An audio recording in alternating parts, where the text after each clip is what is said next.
On the evening of July 12, 1974, Hannah Cole knelt on the hardwood floor of a child's bedroom in Rockville, Maryland, searching for a missing toy truck beneath a white-painted bed frame, unaware that she was about to uncover evidence of a security breach that would dismantle a career, expose Soviet intelligence operations, and reveal how the Cold War's most dangerous secrets could be compromised not through elaborate spycraft, but through the mundane carelessness of an exhausted man who brought his work home. Hannah was 19 years old, a sophomore at the University of Maryland studying elementary education, earning money during the summer break by babysitting for families in the suburban neighborhoods that had sprawled across Montgomery County in the decades following World War II. The Hartman family, Dr. Raymond Hartman, his wife, Evelyn, and their 6-year-old son Michael lived in a split-level house on Maple Ridge, drive a tree-lined street of similar homes where federal employees and defense contractors raised their children in the comfortable anonymity of American middle-class life. Hannah had been babysitting for the Hartmans since May, watching Michael 2 or 3 evenings per week while his parents attended dinner engagements or Dr. Hartman worked late at his laboratory. The routine was predictable and unremarkable. She arrived at 6 o'clock, prepared simple dinners, supervised bath time, read bedtime stories, and ensured Michael was asleep by 8:30. The house was ordinary in every respect: beige carpeting, family photographs on the walls, a modest living room with a television console, a kitchen with yellow Formica countertops. Nothing suggested that classified aerospace research documents were hidden in the home. Nothing indicated that this family existed at the intersection of American technological advancement and Soviet intelligence collection efforts. Hannah knew none of this as she reached under Michael's bed, her hand searching in the darkness for the red plastic truck he insisted he needed before he could possibly sleep. Her fingers touched something that wasn't a toy. It was rectangular, rigid, wrapped in what felt like a plastic document sleeve. Hannah pulled it toward her, expecting perhaps a forgotten book or a stack of mail that had been pushed under the bed by accident. What emerged into the yellow light of the bedroom lamp was a manila envelope approximately 9 by 12 inches sealed, with red tape and marked with official stamps that Hannah did and immediately recognize, but which carried an unmistakable authority. She sat back on her heels, holding the envelope, noticing the weight of its substantial, perhaps 30 or 40 pages of paper inside. The stamps were printed in block letters across the envelope's face. Top secret, and beneath that, in slightly smaller type, restricted access. And below that a series of alphanumeric codes that meant nothing to Hannah, but which indicated classification levels, project designations, and authorized personnel limitations. The envelope bore additional markings: NADRA, which Hannah would later learn stood for National Aeronautics Defense Research Agency, a Pentagon-affiliated research organization, and a distribution control notice stating that unauthorized possession or disclosure of the contents constituted violations of federal law punishable by imprisonment. Hannah's first reaction was confusion rather than alarm.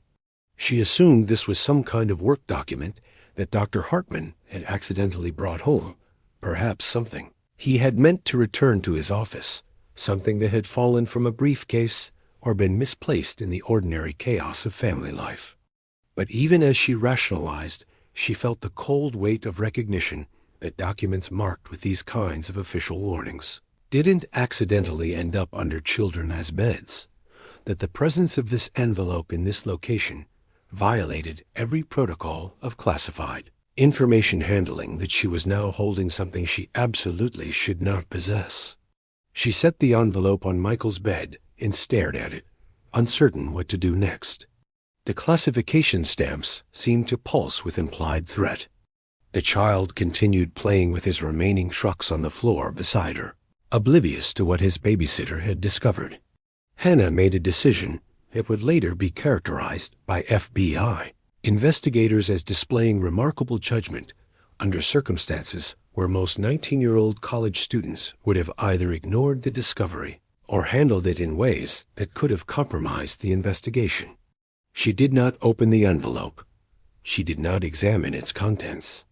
She did not discuss it with Michael. Instead, she carefully returned the envelope to its position beneath the bed, finished the bedtime routine, ensured Michael was asleep, and waited in the living room for Evelyn Hartman to return home at approximately 10 o'clock. When Evelyn entered through the front door, carrying her purse and a light jacket, Hannah stood from the couch and said, with careful neutrality, that she needed to discuss something important. Evelyn's expression shifted from tired friendliness to cautious attention. Hannah explained that while searching for Michael's toy, she had found what appeared to be classified documents under his bed. She described the envelope, the stamps, the markings. She said she hadn't opened it and had returned it to where she found it. She said she thought Mrs. Hartman should know immediately. The reaction Hannah witnessed confirmed that this was not a simple misplacement. Evelyn Hartman's face drained of color. Her hands, which had been removing her jacket, froze in mid-motion. She said nothing for several seconds, her mouth opening slightly as if preparing to speak, but finding no words. Then she asked, her voice tight and controlled, if Hannah was absolutely certain about what she had seen. Hannah confirmed the details. Evelyn asked if Hannah had told anyone else. Hannah said no. Evelyn said, in a tone that mixed gratitude with barely suppressed panic, that she would handle this, that it was a work matter that shouldn't have been at the house, that Hannah shouldn't worry about it. But her demeanor communicated the opposite of her words. This was something to worry about very much. Hannah accepted her payment for the evening and drove back to her apartment near the university campus. But the encounter remained lodged in her consciousness, with the persistent unease of witnessing something fundamentally wrong. She spent the following day, July 13th, considering whether she had an obligation to report what she had discovered. Evelyn Hartman's reaction had been fear rather than casual acknowledgement. The classification markings on that envelope had been explicit about unauthorized possession, constituting federal crimes. Hannah understood she was not bound by any security clearance or confidentiality. Agreement she was a civilian who had accidentally discovered something, and she had no legal duty to remain silent. But she also understood that reporting what she had found would trigger consequences she could and predict and might destroy the Hartman family's life. She spent Saturday afternoon in the university library, a massive brutalist structure where she normally studied education theory, instead reading newspaper articles about espionage cases and government security procedures. She learned about the classification system, about how documents marked top secret contained information that could cause exceptionally grave damage to national security if disclosed. She learned about recent cases where defense contractors had been prosecuted for mishandling classified materials. She learned that the Cold War created an entire legal and security infrastructure designed to prevent the kind of breach she had witnessed in that suburban bedroom. By Sunday evening, she had made her decision. She would contact federal authorities, but she would do so anonymously, providing enough information for them to investigate without immediately identifying herself as the source. At 8:30 p.m. on July 14, 1974, she called the FBI's Washington field office from a payphone outside a grocery store, spoke to a duty agent, and described what she had observed: classified aerospace, documents stored in a private residence beneath a child's bed in violation of security protocols. She provided the address. She provided Dr. Hartman's name. She did not provide her own name. The agent asked her to remain on the line. She hung up. The investigation had begun. The FBI's Washington field office treated Hannah's anonymous report with the seriousness it demanded, recognizing that even if the tip proved to be a misunderstanding or exaggeration, any indication of classified material in unauthorized locations required immediate investigation. Agent Lavra McKinnon, a counterintelligence specialist with 12 years of experience investigating security breaches within the defense industrial complex, was assigned as lead investigator. McKinnon's first step was to verify the basic facts. Raymond Hartman was indeed employed by NADRA, did possess high-level security clearances, and did work on aerospace propulsion research involving classified rocket technology. The combination of Hartman S-axis and the anonymous report S-specificity elevated the case from routine security inquiry to urgent counterintelligence investigation.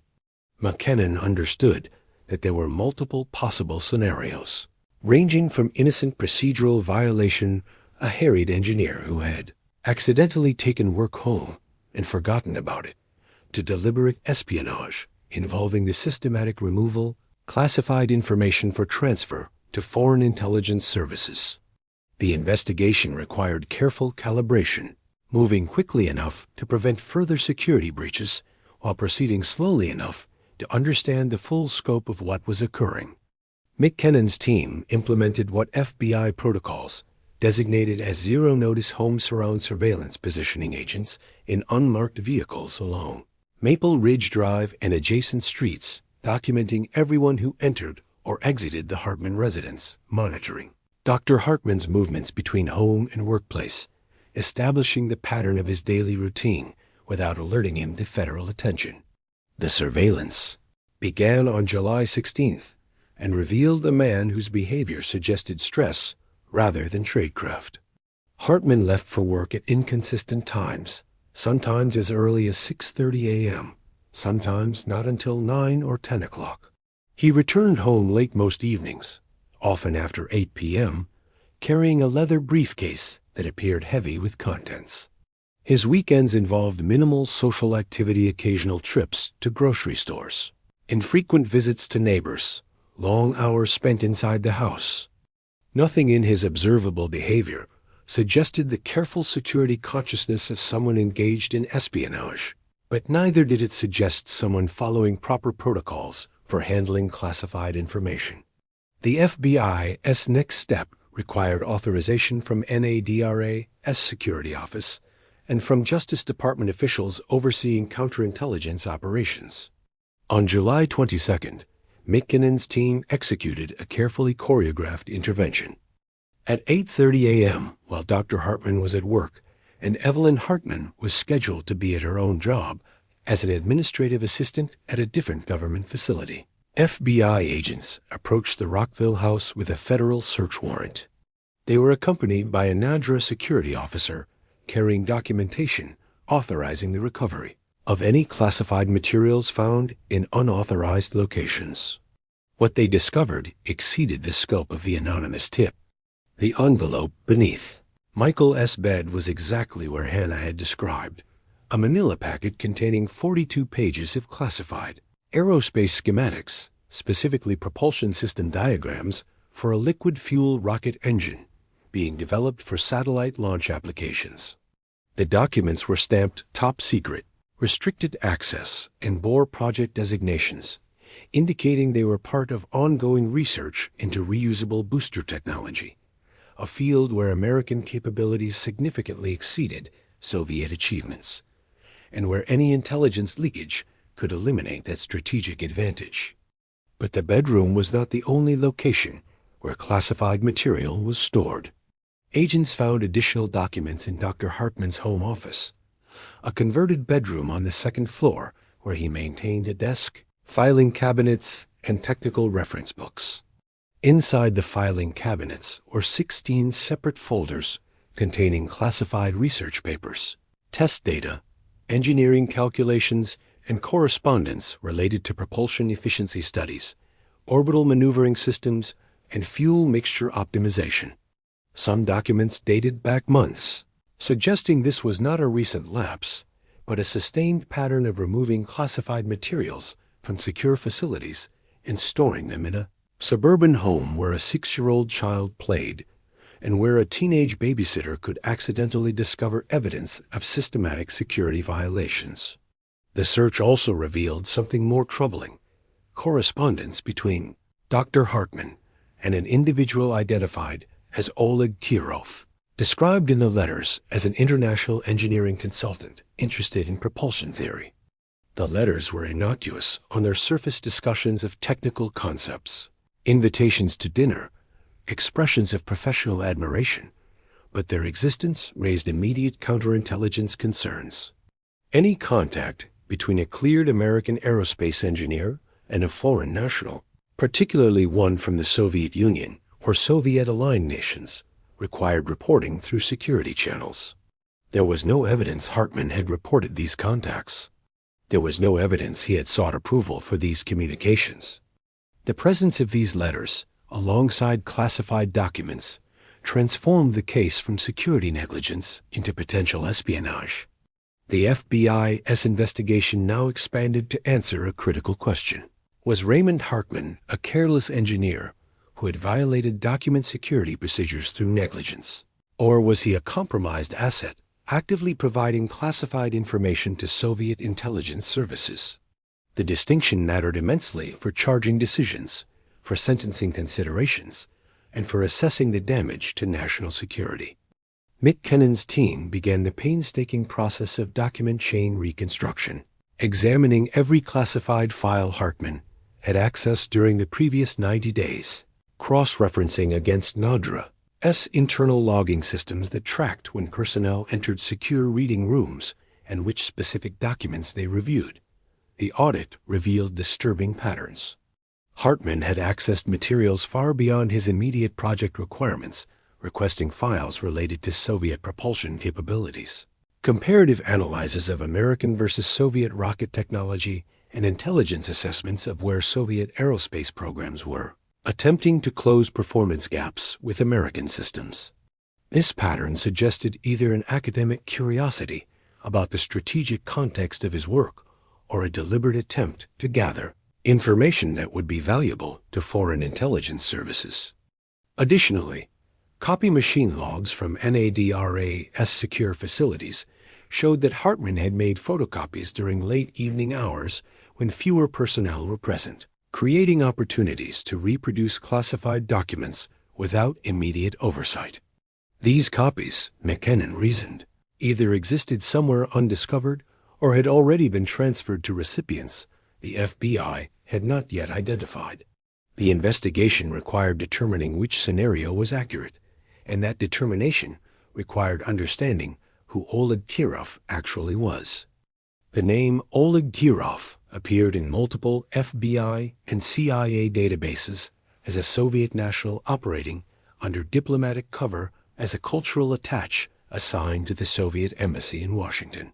His diplomatic status provided immunity from prosecution, but intelligence agencies had long suspected that cultural and scientific attachés served as intelligence officers recruiting American sources with access to valuable technological information. Kirov's particular focus, according to CIA, assessments compiled over several years of monitoring, involved attending academic conferences, scientific symposiums, and social gatherings where American engineers and researchers congregated. His technique described in counterintelligence briefings involved cultivating friendships based on shared intellectual interests, avoiding any appearance of recruitment or espionage activity, simply establishing relationships with Americans who might over time become sources of information either through deliberate cooperation or through inadvertent disclosure during casual conversations. The FBI's surveillance of Kirov's activities over the previous 12 months showed he had attended at least 6 events where Raymond Hartman was also present at an astronomy club meeting in Georgetown, a propulsion research symposium at Johns Hopkins University, a reception at the Smithsonian Air and Space Museum, and several smaller gatherings at private homes. The frequency and nature of these contacts suggested Kirov had identified Hartman as a potential target, had initiated the friendship that led to their correspondence, and had been in the process of developing Hartman as an intelligence source. Whether Hartman understood the true nature of this relationship, whether he had deliberately begun providing classified information, or whether he remained oblivious to Kirov's operational intentions, became the central question FBI interrogators needed to answer. Dr. Raymond Hartman was arrested on October 11, 1974, at his NADRA office at approximately 9:15 AM taken into custody by FBI agents who had coordinated with facility security to minimize disruption and prevent any opportunity for Hartman to destroy evidence or alert potential co-conspirators. He was transported to the FBI's Washington field office and placed in an interview room where Agent McKinnon and a Justice Department prosecutor explained the charges he faced: unauthorized removal and retention of classified national defense information, a violation of federal statutes that carried potential sentences of up to 10 years imprisonment per document, and providing sensitive information to a foreign contact, which, depending on the scope and intent, could constitute espionage under the Espionage Act of 1917, carrying penalties up to life imprisonment. The initial interrogation lasted 7 hours, during which Hartman's demeanor progressed through stages of denial, confusion, rationalization, and eventual collapse into exhausted admission. His account, recorded in FBI Form FD 302 interview reports, painted a picture not of deliberate treason, but of professional burnout, personal stress, and dangerous negligence escalating into inadvertent security compromise. Hartman explained that he had been working 12 to 14-hour days for the previous 18 months, managing multiple classified projects simultaneously, while Nadra faced budget pressures and staffing shortages.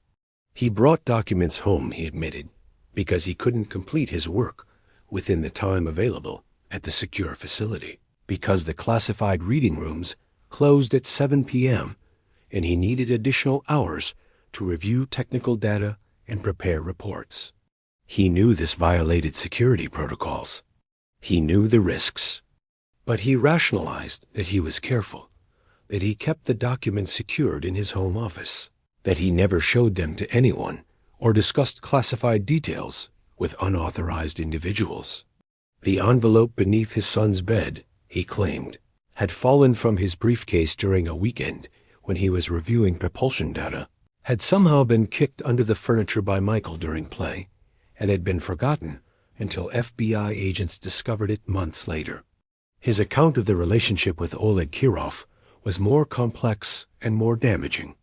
Hartman described Kirov as a friend he had met at an astronomy club, someone who shared his interest in space exploration and propulsion theory, someone who seemed genuinely fascinated by the technical challenges of rocket engineering. They had met for dinner several times, had corresponded about scientific concepts, had discussed the theoretical principles underlying propulsion systems. Hartman insisted he had never provided classified information during these conversations, had never shown Kirov any documents, had never understood their friendship as anything other than intellectual exchange between people who shared similar interests. But under sustained questioning, Hartman acknowledged that he had discussed his work in general terms, that he had explained certain technical approaches Nadra was pursuing, that he had mentioned research directions and theoretical problems his team was attempting to solve. He had not, he maintained, provided specific data or numerical values or design specifications, but he had inadvertently or not given Kirov substantial insight into American aerospace research priorities, into which technologies were advancing and which were encountering difficulties, into the general capabilities and limitations of systems under development. This was precisely the kind of intelligence Soviet agencies sought. Not necessarily complete blueprints, which were difficult to obtain and transfer, but rather contextual understanding that allowed Soviet engineers to focus their own research efforts, to avoid dead ends American researchers had already encountered, to identify which American technologies posed the greatest competitive threats and required Soviet countermeasures. The federal case against Raymond Hartman proceeded through the Eastern District of Maryland court system with the inexorable machinery of national security prosecutions. Prosecutors offered a plea arrangement. If Hartman pleaded guilty to unauthorized removal and retention of classified documents and to providing sensitive information to a foreign contact charges, that acknowledged serious security violations without formally designating him as a spy, he would receive a sentence in the range of 5 to 8 years rather than facing trial on full espionage charges that could result in life imprisonment or execution. Hartman's attorney advised acceptance.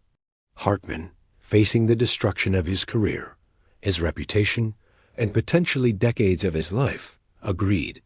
The plea hearing in March 1975 lasted 2 hours and included testimony from Nadra Security, officials describing the classification levels of the documents found in Hartman's home, the potential damage to national security if those documents had been transferred to Soviet intelligence services, and the systematic nature of Hartman's security violations spanning at least 8 months. Defense attorneys argued mitigating factors. Hartman had not deliberately engaged in espionage, had not received payment from foreign agents, had not transferred complete documents to Kirov, and had cooperated fully with investigators once confronted.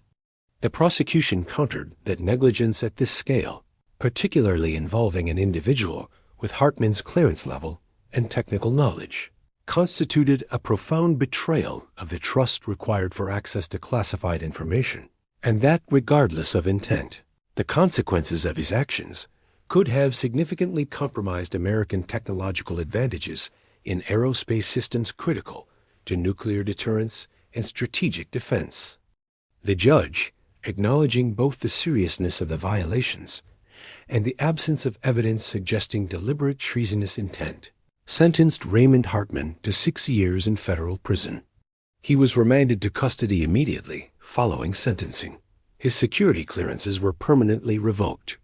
His career in defense research was irrevocably ended. He served 4 years before being released on parole in 1978, emerging into a world where his professional expertise was worthless, where his reputation was destroyed, where employment prospects were limited to positions that required no security clearances and no trust in his judgment. He found work eventually in commercial engineering, designing heating and cooling systems for office buildings, living quietly in a different state, never speaking publicly about the case, carrying the knowledge that his carelessness and poor judgment had nearly provided Soviet intelligence with research data worth millions of dollars in development costs and strategic value. Evelyn Hartman was never charged with any crime. Investigators found no evidence she had known about the classified documents in her home, no indication she had participated in or facilitated her husband's security violations, no suggestion she had any contact with Oleg Kirov beyond polite acknowledgement at the few social events where he appeared. But the investigation and subsequent prosecution destroyed her life nonetheless. She lost her own government position after security reviews determined that her marriage to a convicted security violator created unacceptable risk for continued employment. She divorced Raymond Hartman in 1976, seeking to separate herself and Michael from the continuing stigma of the case. She left Maryland entirely, relocating to a different region where her past was unknown, starting over with a new job and a new identity as a single mother whose former life had been consumed by circumstances beyond her control. Michael, who was 7 years old when his father was arrested and imprisoned, grew up with fragmentary understanding of what had happened, knowing only that his father had done something wrong involving secrets, and that the family had been broken by forces too complex for a child to comprehend. The psychological impact of this disruption, the sudden absence of his father, the family's relocation, the financial difficulties that followed, shaped his childhood in ways that no security classification system accounted for and no damage assessment quantified. This was the human cost that never appeared in official reports. A child who lost his father, a woman who lost her husband and her career, and her home, a family shattered not by deliberate evil, but by accumulated negligence and exploitation. Oleg Kirov departed the United States on September 28, 1974, 2 weeks before Raymond Hartman's arrest, on a flight from Washington Dulles International Airport to Montreal, supposedly en route to a reassignment in Soviet diplomatic service. FBI surveillance documented his departure, but lacked legal grounds to prevent it. Diplomatic immunity protected him from arrest, and prosecutors had insufficient evidence to formally charge him with espionage activities. He vanished into the Soviet diplomatic apparatus, presumably reassigned to operations in Europe or recalled to Moscow for debriefing on his American operations. State Department cables noted his departure and requested that Allied intelligence services monitor for his reappearance in other capitals, but no confirmed sightings were reported in subsequent years. His name appeared in declassified CI counterintelligence summaries from the late 1970s as an example of Soviet Line X operations targeting mid-level American aerospace engineers, but his ultimate fate, whether he continued intelligence work, whether he was promoted or disciplined, whether he served the remainder of his career in Moscow, or was deployed to other stations, remained unknown. The intelligence agencies that tracked such things noted only that another Soviet operative had successfully identified and partially developed an American source, had extracted valuable contextual intelligence about American propulsion research, and had escaped before American counterintelligence could dismantle his network. The case was marked successful from the FBI's perspective because the security breach was detected and stopped before complete document transfers occurred. But it was marked unsuccessful from a broader counterintelligence perspective because the handler had escaped and because the full extent of information compromised could never be definitively assessed. Soviet engineers might already possess insights into American research directions. American aerospace programs might already be compromised in ways that wouldn't become apparent for years. These uncertainties were the persistent legacy of cases where carelessness created opportunities that hostile intelligence services exploited. Hannah Cole received quiet acknowledgement from the FBI in a meeting that occurred 3 months after Raymond Hartman's arrest, when Agent McKinnon contacted her to thank her for the report that had initiated the investigation and to request that she sign a non-disclosure agreement preventing her from discussing the case publicly. Hannah agreed, understanding that her role needed to remain confidential to protect investigative methods and to avoid creating a public narrative that might discourage others from reporting similar discoveries. She returned to the University of Maryland, completed her education degree, and began a teaching career in elementary schools, where she would spend 3 decades educating children while carrying the private knowledge that she had once uncovered a Cold War security breach by accident while searching for a toy truck beneath a bed. She never babysat for the Hartman family again. The arrangement had ended abruptly after her conversation with Evelyn Hartman, and she learned only later, through newspaper reports following Hartman's conviction, what her discovery had actually meant.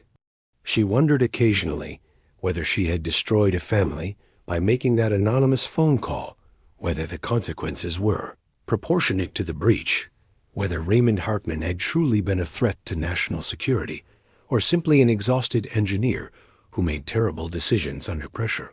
These questions had no satisfying answers. The investigation had been necessary. The prosecution had been appropriate given the evidence. But the human wreckage left behind a broken family, a destroyed career. A child growing up without his father suggested that the Cold War's costs were measured not only in geopolitical victories and intelligence coups, but in the ordinary lives consumed by systems that demanded absolute security and punished any deviation with complete destruction. The documents recovered from the Hartman residence were analyzed by NRDR security teams and by Defense Department intelligence assessors attempting to determine what specific damage had occurred. The propulsion schematics, the fuel efficiency data, the comparative analyses, all represented research that had cost millions of dollars and years of development time information that would enable Soviet engineers to accelerate their own programs by learning from American successes and failures. The damage assessment classified at the time and partially declassified decades later concluded that, while no evidence suggested complete documents had been transferred to Soviet intelligence, the verbal disclosures Hartman made during his conversations with Kirov had likely provided Soviet programs with strategic intelligence about American research priorities and technical approaches. The assessment quantified this as moderate damage to national security, a bureaucratic phrase that obscured the reality. Soviet aerospace engineers now knew which propulsion concepts Americans considered promising, which technical challenges were proving difficult, which performance parameters were achievable, and which remained beyond current capabilities. This knowledge couldn't be erased. A breach couldn't be reversed. American aerospace programs would continue developing advanced systems, but they would do so with the knowledge that their adversaries possessed insights into their methods and their progress that the competitive advantage American technology had maintained was slightly diminished, that the balance of Cold War technological competition had shifted by some unmeasurable but real degree because a stressed engineer had brought classified documents home and had discussed his work with a man who posed as a friend while serving as an intelligence officer. The case was used internally by FBI counterintelligence divisions and by security organizations throughout the defense industrial complex as a training example illustrating multiple critical vulnerabilities. Security briefings emphasized that espionage didn't require elaborate tradecraft or dramatic clandestine meetings, required only access, opportunity, and human weakness. Raymond Hartman possessed all three. His security clearances gave him access to classified information. His burnout and stress created opportunity when he violated document control procedures, and his isolation and need for intellectual validation made him vulnerable to Kirov's friendly approach. The briefings emphasized that Soviet intelligence operations specifically targeted mid-level technical personnel who fell beneath the intensive scrutiny, focused on senior officials who might feel underappreciated or overworked, who might rationalize small security violations as harmless shortcuts, who might welcome friendly contact with someone who understood their technical work and expressed genuine interest in their achievements. These were the soft targets, the overlooked vulnerabilities in security systems designed to prevent traumatic betrayals by high-ranking officials, while missing the slow compromise of exhausted engineers bringing work home in briefcases. The security reforms implemented after the Hartman case included enhanced monitoring of document access patterns to identify personnel reviewing materials outside their project requirements, mandatory reporting of all contacts with foreign nationals, regardless of context, increased psychological support resources to identify and assist employees experiencing stress or burnout before those conditions created security risks, and stricter enforcement of document control procedures with severe penalties for violations regardless of intent. These reforms made it incrementally more difficult for similar breaches to occur, but they couldn't eliminate the fundamental tension between security requirements and human limitations, between the need to protect classified information and the reality that human beings make mistakes, take shortcuts, misjudge situations, and sometimes catastrophically fail in their obligations. What remains most haunting about the Hartman case is not the specific documents that were compromised or the intelligence that Soviet services obtained, but rather the ordinariness of how it happened. A tired man bringing work home, a friendly acquaintance asking interested questions, a manila envelope sliding under a child's bed and lying there for months until the teenage babysitter reached for a toy truck and discovered what should never have been in that suburban house.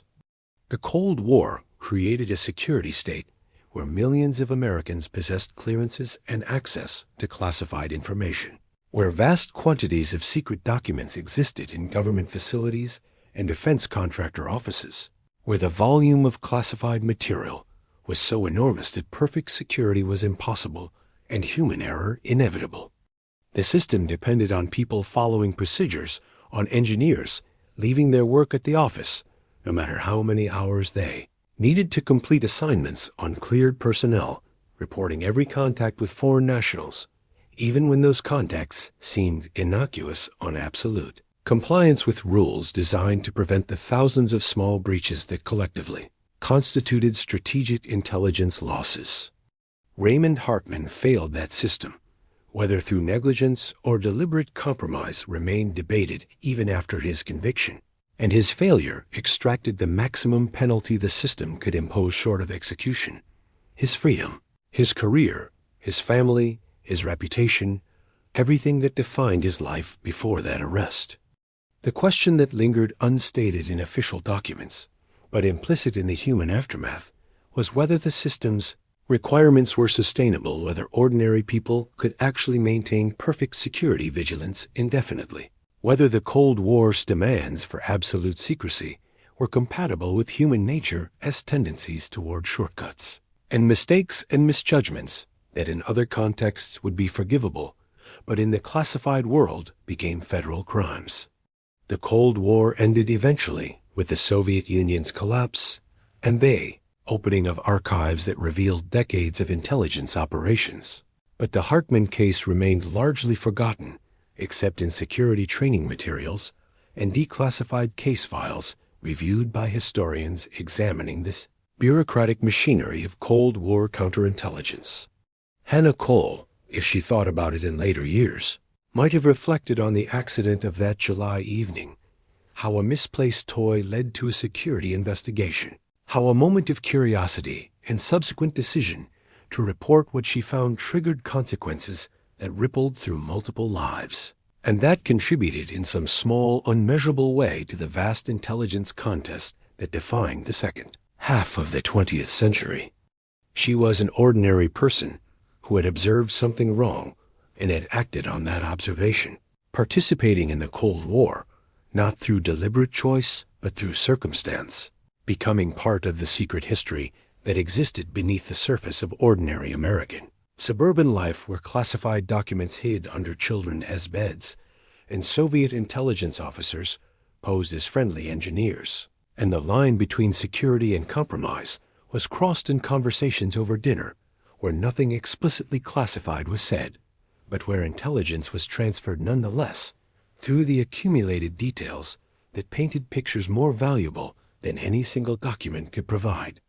This was what the Cold War actually was, in the end, not the dramatic confrontations of spy novels, but the slow accumulation of small compromises, ordinary people making terrible choices or extraordinary choices, families destroyed by circumstances they couldn't control, and everywhere the persistent question of whether the secrets were worth the cost of keeping them.